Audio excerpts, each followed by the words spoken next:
আপনি যদি এই ভিডিওটা দেখেন, জীবন আপনার পাল্টে যাবে।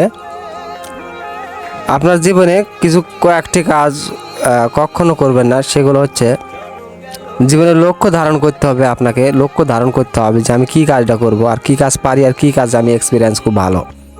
আপনি যে কাজটা জানেন সে কাজে মনোযোগ দেন এবং সেই কাজে লেগে থাকুন, অবশ্যই সফলতা অর্জন হবে।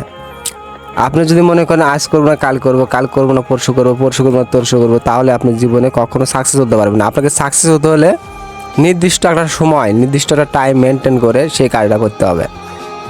আপনাকে প্রতিদিন সকাল 5টায় ঘুম থেকে উঠতে হবে এবং রাত 11টার সময় ঘুমাতে হবে। এর মধ্যেই আপনি যদি টাইম মেনটেন করে যদি ঠিক মতন ঘুমাতে পারেন, ঠিক মতন খেতে পারেন, ঠিক মতন চলতে পারেন, ঠিক মতন মন ভালো সব ভালো, মন ভালো সব ভালো, শরীর ভালো সব ভালো। আপনার শরীর স্বাস্থ্য ভালো রাখার জন্য আপনাকে ঠিক মতন খেতে হবে। তবে হ্যাঁ, আপনি যদি কোনো হোস্টেল থেকে, ফুটপাত থেকে কোনো কিছু কিনে খান, তাহলে কিন্তু শরীরের জন্য বাজে ধরনের একটা সমস্যা হয়ে যাবে। তো আপনাকে বলবো সবসময়ের জন্য নিজে পাকশাক করে খাওয়ার চেষ্টা করবেন এবং আপনি যে কাজটা করবেন সেই কাজটা কিন্তু মনোযোগ দিয়ে করবেন। সফলতা খুব কাছে এবং নিকটে, সফলতা কেউ এনে দিতে পারে না, আপনাকে সফলতা নিজেই আনতে হবে। আপনার সফল আপনাকেই আনতে হবে। আপনি কেমন করে সফল হবেন, আপনি যে কাজটা করবেন সেই কাজটা আপনার যদি দক্ষ না থাকে তারপরেও আস্তে